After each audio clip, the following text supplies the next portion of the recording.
Дорогие браты и сестры, я протягиваю записывать для вас відео, протягиваю вам показывать Полоцк.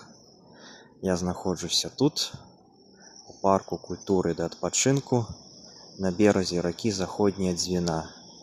И отсюда открывается выдатный вид на правый берег Двины, на Софийский собор, вось ён, на холм, на горку и на ўсю гэтую прыгажосць, дзе знаходзіўся старажытны Полацак яшчэ з 9, а можа яшчэ з 8 стагоддзяў. І дасюль тут пражывае людская цывілізацыя. І дамы жылыя, і музеі, і універсітэт, усё тут ёсць.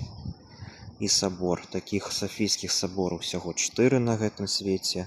Адзін з іх гэта вось Полацкі. Тут, канешне, гэта ўжо не першасны сабор. Той да нашых часоў не захаваўся, гэта ўжо перабудова 18 стагоддзя.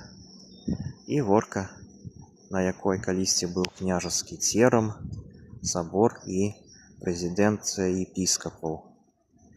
І тут па Двіне хадзілі на шляху свараху грэкі, і Аскольд з дзірам пры руку хадзілі. І князь Рагвалод тут таксама быў, князь Владзімір праходзіў гэтым шляхам. А вось там удалі, калі вы так бачыце, залатымі купаламі, гэта ўжо Багаяўленскі сабор. Так што тут можна глядзець на 2 саборы адразу. Не кожны дзень такое пабачыш. Ось так.